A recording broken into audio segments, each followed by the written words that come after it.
할렐루야. 코로나19 사태가 벌어진 지 벌써 60일이라는 시간이 흘렀습니다.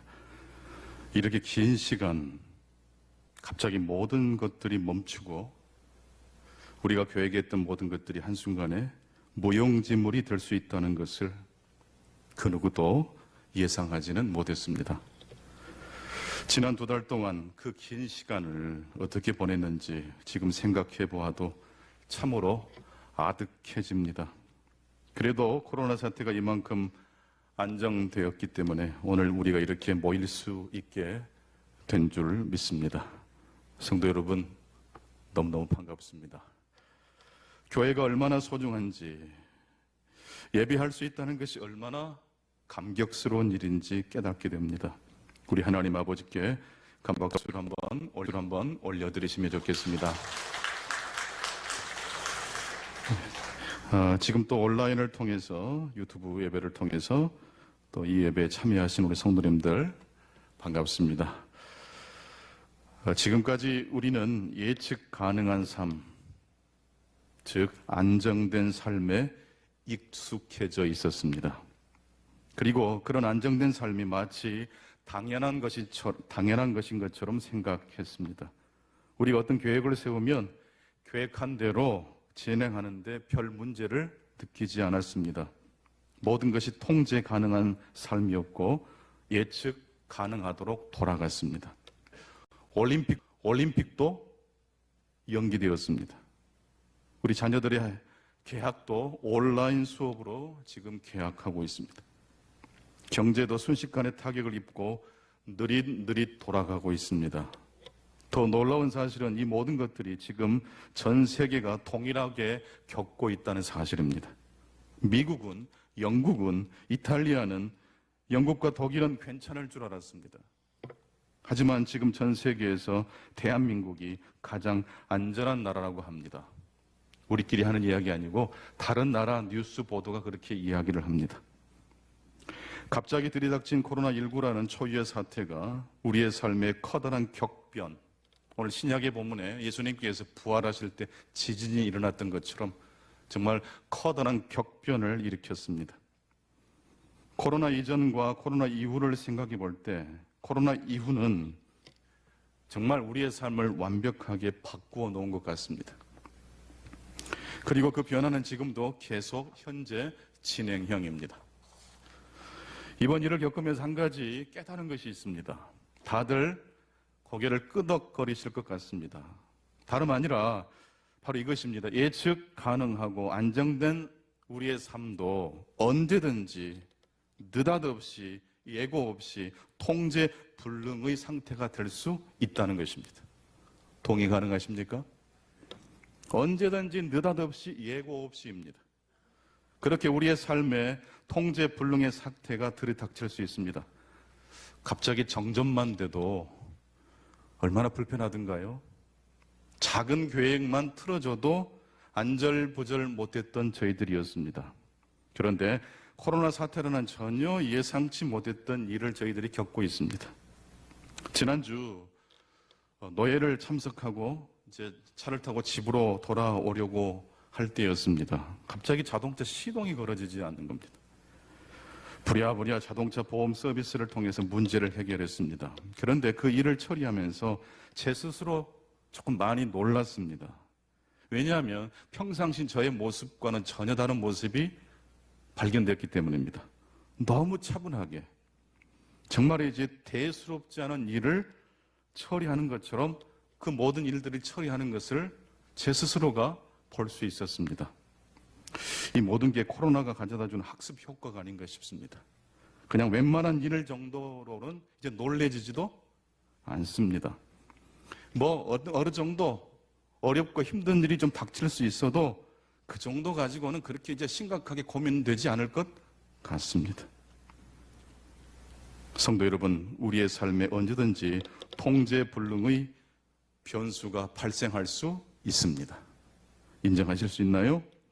그것 한 가지만 깨닫게 되더라도 우리 삶에는 많은 변화가 있을 겁니다. 그냥 말로만 정말 신앙 했는데 요즘 저도 모르게 제 자신이 기독교의 정말 신앙을 담고 있는 성경 말씀을 매일 읽고 묵상하고 있는 저 자신의 모습을 발견합니다. 로마서 14장 9절입니다. 이를 위하여 그리스도께서 죽었다가 다시 살아나셨으니 곧 죽은 자와 산 자의 주가 되려 하심이라. 우리 주님께서 죽었다가 다시 부활하셨습니다. 그 결과 하나님은 산 자의 하나님이 되실 뿐만 아니라 죽은 자의 하나님이 되십니다. 살아있을 때만 하나님 우리와 함께 하신다는 뜻이 아니고 우리의 삶이 이 세상에서 마감을 짓고 가족들과 다 이별하는 그 순간 내 곁에는 누가 계신다는 뜻입니까? 하나님이 계신다는 뜻입니다. 이게 부활신앙입니다. 코로나19가 이렇게 기습적으로 덮쳤을 때 아마 불안하지 않게 담대하게 그 시간을 견뎌낸 사람은 단 한 사람도 없었을 겁니다. 혹시 나는, 혹시 우리 가정은, 혹시 내 자녀가 어떻게 될까 봐 얼마나 불안했습니까? 코로나 바이러스가 우리를 엄습합니다. 그럴 때 복음의 바이러스로 능히 대응하시는 저와 여러분 되시기를 축원합니다. 하지만 천천히 우리의 삶을 돌이켜보면 우리의 인생에는 처음부터 삶의 불확실성과 모순이 들어와 있었습니다. 그동안 우리들이 안정된 삶을 살면서 우리의 눈이 가려졌기 때문이었지, 우리의 삶에는 이미 코로나19가 들이닥기 전에 인생의 모순과 부조리가 우리 삶 속에 들어와 있었습니다. 바쁘게 사는 것으로, 능력 있는 어떤 일을 성취함으로 그와 같은 진리를 우리가 애써 외면한 것이었을 뿐이지, 사람은 언제든지 태어나는 순간 충분히 늙어버린다는 마틴 하이데거라는 철학자의 말이 언제든지 옳은 것 아닙니까? 오는 순서는 있어도 가는 순서는 없어. 인간은 언제나 시간에 예속되어 있는 존재입니다. C.S. 루이스는 고통이란 세상을 깨우는 하나님의 확성기라고 했습니다. 고통이란 이 세상을 향하여 하나님께서 큰 소리로 외치는 메가폰, 확성기라는 것입니다. 축복을 통해서 하나님은 우리의 삶에 속삭이듯 말씀하시지만, 행복하니? 너의 모습을 보니까 나도 참 좋구나. 우리가 행복할 때 하나님은 속삭이셔요. 그런데 그 하나님이 고통을 통해서는 우리의 삶에 소리를 지르십니다. 진리에, 그동안 외면했던 진리에 눈을 뜨라고. 제발 현실의 삶에 매몰되지 말고 영원한 삶에 눈을 뜨라고 하나님께서 소리를 지르신다는 것입니다. 코로나 사태가 우리로 하여금 하나님의 진리를 보게 하고 있습니다. 사람들은 언제나 희망을 이야기하는 걸 좋아합니다. 당연히 그래야 한다고 저는 생각합니다. 하지만 내일 우리를 기다리고 있는 것은 과연 무엇일까요? 가장 확실한 것, 우리를 기다리고 있는 가장 확실한 미래는 무엇입니까? 50%의 확률, 70%, 80%, 90% 확률의 이야기가 아니고 100% 확실한 우리의 미래는 무엇입니까? 그것은 바로 죽음입니다. 그런데 사람들은 하나같이 희망을 이야기합니다. 그런데 이번 코로나 사태가 바로 그 엄중한 진리를 다 부인하지 못하게 만들었던 것입니다. 아브라함 헤셜이라는 유대계 철학자가 그런 말을 했습니다. 사람이 공간을 차지하려고 하면 적수가 생긴대요. 명예, 권력을 탐하면 경쟁자, 라이벌, 적수가 생긴답니다. 하지만 시간 속에 살아가면 누구든지 친구가 될 수 있다는 말을 합니다. 공간은요, 내 것이라고 소유할 수 있지만 시간은 아무리 억만장자라도 그 시간을 자기가 다 독차지할 수 있나요? 없어요. 우리의 삶에 고통과 모순과 부조리가 없다면 얼마나 좋겠습니까? 하지만 우리의 삶에는 모순과 부조리가 분명히 있습니다. 그것을 제거하는 사람은 단 한 사람도 없습니다. 기독교인이라고 해도 예외가 되지 않습니다. 하나님을 믿고 신뢰하는 사람에게도 고통은 들이닥칠 수 있나요? 코로나19에 걸릴 수 있나요? 그건 가능합니다. 전도서 3장 1절 말씀부터 2절 말씀입니다. 범사에 기한이 있고 천하만사가 다 때가 있나니 날 때가 있고 죽을 때가 있으며 심을 때가 있고 심을 것을 뽑을 때가 있으며 다 동의하시는 이야기입니다.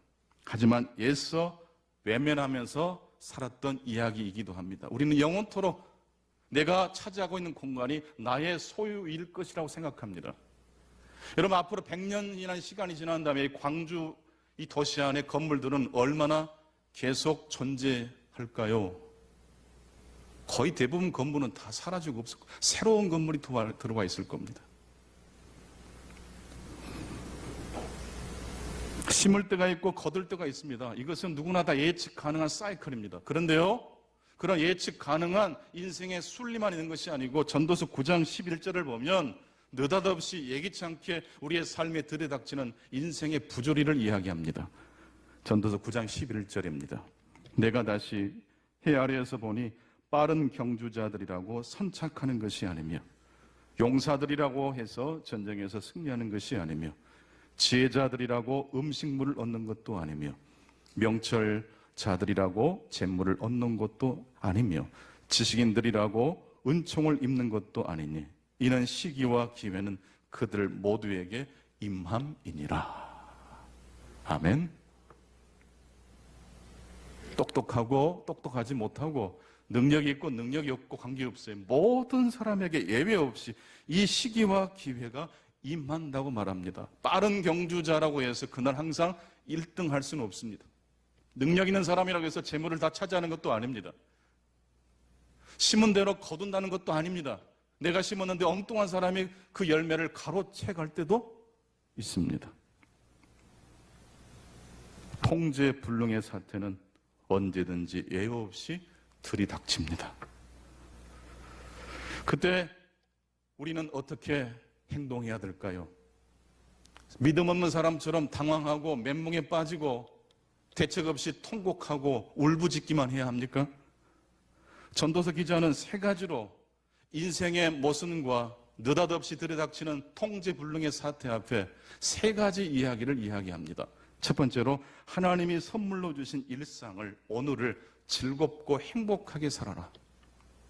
아내와 함께 행복하게 살고 먹고 마시고 마시는 그 일을 작게 여기지 말고 행복한 하나님이 주신 선물로 누려라라는 이야기를 합니다.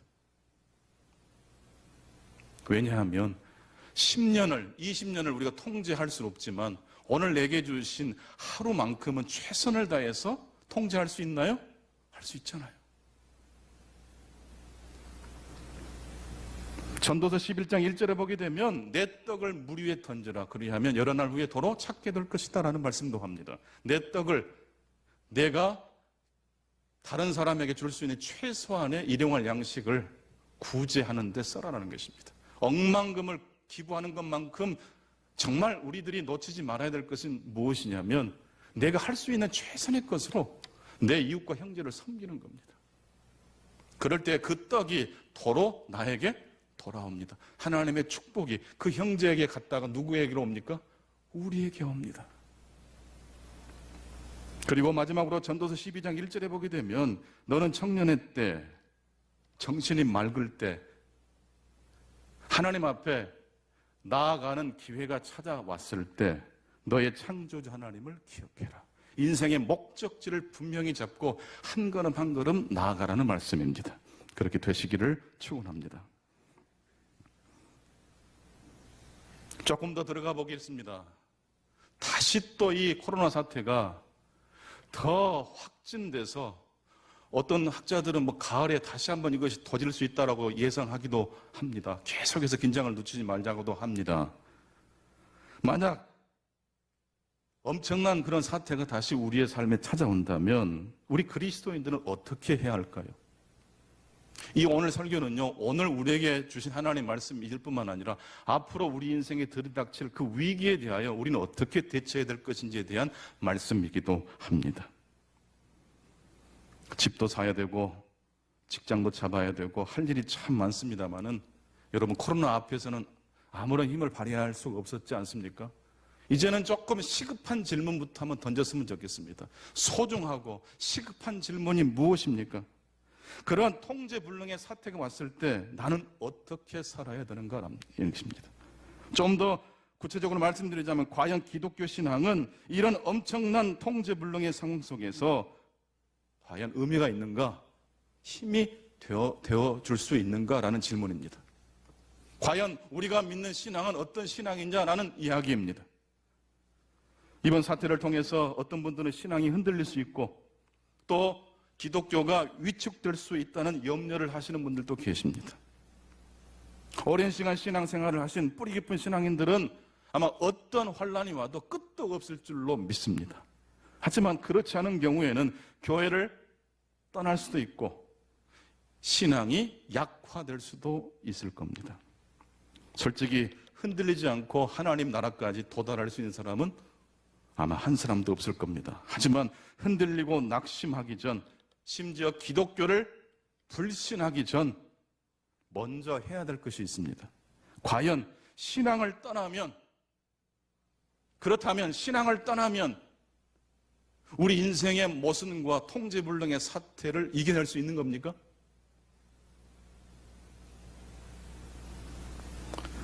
진지하게 물어봐야 됩니다. 무신론은, 하나님이 없다는 그 무신론은 과연 우리 인생의 반석이 될 수 있을까요? 반드시 이 질문을 물어봐야 합니다. 왜냐하면 우리 인생이 소중하기 때문입니다. 대충 아무거나 믿으면서 우리의 삶을 의탁할 수는 없기 때문입니다. 무신론과 과학이 코로나19 사태에 대한 대답이 될 수 있을까요? 영국의 과학자 리차드 도킨스라는 분은 철저한 무신론자입니다. 그런 종교를, 기독교를 망상이라고까지 이야기합니다. 오로지 무신론과 과학만이 모든 문제에 대한 해답이라고 말을 합니다. 그의 이야기를 쓸데없는 이야기라고 부정하기 전에 먼저 그 사람의 논리를 한번 조금 더 들여다봤으면 좋겠습니다. 왜 그렇게 말을 하고 있고 과연 그 사람이 말하는 그 이야기가 가치 있는 이야기인지를 좀 더 진지하게 물어보기를 원합니다. 만약 신이 없다면 초월적인 가치도 없을 겁니다. 그냥 이 현세의 삶이 전부라면, 내세의 삶이 필요 없다면 오늘 우리의 삶이 어떻게 될까요? 도스토옙스키는 신이 없는 곳에는 모든 것이 허용된다라는 이야기를 합니다. 오히려 이 코로나 바이러스보다 더 큰 혼돈이 닥칠 수 있다는 이야기를 합니다. 무신론에는 선과 악의 개념을 뒷받침할 수 있는 근거가 없습니다. 물론 무신론자들 중에도 착하고 선한 일을 하는 사람 많습니다. 하지만 그 선하고 착한 일을 하게 되는 그 동기, 근거를 댈 수가 없는 겁니다. 신을 부정하기 때문입니다. 왜 나쁜 행동을 하면 우리의 마음이 불편할까요? 왜 양심과 도덕의 법이 가르치지 않아도 우리의 삶에 들어와 있는 걸까요? 어디서부터 그런 마음이 시작된 걸까요? 무신론은 아예 그런 이야기에 대해서 설명하지 말자고 말합니다. 그리고 모든 것이 유전자 배열에 따른 결과일 뿐이라고 그들은 말합니다. 그래서 코로나19 사태로 수많은 사람들이 죽어가도 아무런 문제가 없다고 말합니다. 그것은 원자들이 스스로 재배열한 것에 불과하기 때문입니다. 심지어 테러리스트가 사람들을 죽여도 그것은 문제가 없습니다. 그들 안에 내장된 유전자 프로그램을 수행한 것뿐이기 때문입니다. 모든 게 DNA에 따라 움직이는 것뿐입니다. 이것이 제가 무신론과 과학을 숭배하는 그 논리의 매력을 느끼지 못하는 이유입니다. 저는 목에 칼이 들어와도 하나님을 믿으랍니다. 단순한 신앙이 아니라 논리적으로도 기독교가 너무 이해가 되기 쉽기 때문입니다. 그렇다면 기독교의 진리는 코로나 사태에 대해서 무엇이라고 대답을 합니까? 성경은 창조주 하나님을 옆으로 제쳐놓고 본인의 이기적인 이익과 인생관을 모든 것의 중심에 놓는 것을 가리켜 죄라고 말합니다. 그 죄가 엄청난 결과를 가지고 왔습니다. 하나님과의 관계를 깨뜨렸고 우리 인간의 육체적 죽음을 가지고 왔다고 성경을 증언합니다. 인간의 죄로 인하여 인간뿐만 아니라 피조물들도 고통을 겪고 있습니다. 자연은 그래서 가시덤불과 엉겅퀴를 내고 패스트 그리고 여러 가지 질병과 기근, 유행병으로 인간의 진보를 방해하고 있습니다. 여기에 더하여 인간의 이기심과 탐욕과 도덕적 타락이 그 파괴적 힘에 합세하고 있습니다. 그래서 이 세상은 하나님이 창조하신 아름다운 것뿐만 아니라 이렇게 모순되고 어그러진 것들이 동시에 들어와 있다는 것입니다. 길을 가다가도 인상을 좀 찌푸리게 되는 경우가 종종 있지 않습니까? 소리를 지르고 지나가고 사람들에게 행패를 부리는 사람들은 왜 그런 행동을 하는지 아세요? 자기 좋아서, 자기 행복 때문에. 근데 그 행복에는요, 뭐가 빠진지 아세요? 사랑스러움이 없어요. 만약 하나님을 중심에 두지 않고 내가 하고 싶은 대로 마음대로 살아가는 이기적인 이 죄만이 우리의 삶의 중심이 된다면 나름대로 행복할 수는 있으나 결코 사람들에게 사랑스럽다는 말을 들을 수는 없습니다. 기독교는 두 가지를 이야기합니다. 행복과 사랑스러움인 줄로 믿습니다. 인간의 죄로 말미암아 파괴된 이 세상 가운데 그럼에도 불구하고 우리 예수님께서 이 땅에 오셨습니다. 그리고 십자가에 달려 죽으셨습니다. 우리의 죄를 끌어안고 고난당하신 예수 그리스도가 우리가 겪고 있는 이 코로나19 그리고 수많은 인생의 문제에 대한 하나님의 대답입니다. 그리스도인들은 고난의 문제를 해결한 사람이 아니라 그러므로 우리를 위해 고난당하신 하나님을 사랑하고 신뢰하게 된 사람입니다. 왜 십자가가 기독교의 대답인지 아십니까? 이 망가지고 어그러진 이 고통스러운 현장에 그리스도께서 함께 하신다는 이야기이기 때문입니다. 하나님이 나 몰라라 하고 있지 않다는 이야기를 예수님의 성육신 사건과 십자가가 이야기하는 것입니다. 인간의 죄로 인해 손상된 세계에서 고통과 고난을 피할 수 없습니다. 하지만 우리는 피할 수 있을 것이라고 착각하며 그동안 살아왔습니다. 코로나 바이러스가 날뛰기 전에는 그런 모든 진실의 현실이 가리워져 있었기 때문입니다. 이제 더 이상 그런 하나님의 그 엄유하신 진리를 우리가 무시할 수 없게 됐습니다. 십자가는 우리와 끝까지 함께 하시는 하나님의 사랑입니다. 하지만 그럼에도 불구하고 십자가는 죽음은 기독교의 끝이 아닙니다. 기독교의 끝은 죽음이 아니라 부활입니다. 기독교의 끝은 부활입니다. 그리스도께서 부활하셨습니다. 정말로 부활하셨습니다. 그러므로 기독교의 마지막은 죽음이 아니라 부활입니다. 부활이 바로 기독교의 끝입니다. 바로 이 십자가와 부활이 우리 모든 인생들이 가지고 있는 이 세상의 모든 문제에 대한 기독교의 명쾌한 대답입니다. 세상을 위협하고 있는 그리고 황폐하게 만들고 있는 이 코로나 바이러스는 언젠가 반드시 사라질 줄로 믿습니다. 하지만 주 예수를 사랑하는 이들에게 주어질 하나님의 그 의로우심 면류관은 결코 사라지거나 바래는 법이 없을 겁니다. 우리를 붙들고 계신 그 하나님의 손은 결코 우리를 놓치지 않으시기 때문입니다. 부활은 기독교만의 유일한 대답입니다. 그래서 부활은 인류 역사의 격변입니다. 지진입니다. 예수님의 부활은 지짐과 함께 부활하고 있습니다. 부활의 증인이었던 이 세 명의 여인들의 심장에도 지진이 일어났을 겁니다. 그리고 오늘 이 시간 이 예배에 참여한 그리고 방송을 통해서 이 말씀을 듣는 모든 성도들의 마음과 심령에도 이 부활의 복음, 십자가 복음으로 인하여 그 마음의 격동이 지진이 일어날 수 있기를 간절히 축원합니다. 힘들고 어려운 일이 또 닥칠 수 있습니다. 하지만 우리 그리스도인들은 그 절망 가운데 오래 있지 못하는 사람입니다. 왜냐하면 우리는 그리스도인이기 때문입니다. 믿음이 있는 사람은 믿음이 없는 사람처럼 쉽게 살지 못합니다. 거듭난 사람이 세상으로 미끄러져 가는 것은 매우 어려운 일입니다. 탕자가 그래서 집으로 돌아왔던 겁니다. 하나님을 사랑하는 사람은요, 영원토록 방황할 수 없어요. 집으로 돌아옵니다. 하나님의 품으로 돌아옵니다. 여러분, 노는 것도요, 하루 이틀이지 계속 놀아보세요. 재미없어요. 하나님을 예배할 때 진정한 기쁨이 있는 줄로 믿습니다. 하나님을 영원롭게 하도록 우리들이 창조 지음을 받았기 때문입니다. 그래서 하나님을 등지고 사랑하는 건 결코 행복하지 않습니다. 그동안 우리가 코로나 때문에 이렇게 대면 예배를 드리지 못해서 얼마나 힘들었습니까? 그 힘든 게 당연한 거예요. 만약 더 어려움, 더 큰 격변이 일어나서 인류가 정말로 어떻게 해결할 수 없는 사태가 온다면 우리는 어떻게 해야 될까요? 저는 그럴 것 같아요. 그냥 집에서 나올 것 같아요. 죽더라도 교회에서 죽자. 예배하다가 죽는 게 낫지. 그럴 것 같아요. 왜냐하면 죽음이 우리 인생의 마지막이 아니라는 부활의 복음을 우리들이 믿고 신뢰하기 때문입니다.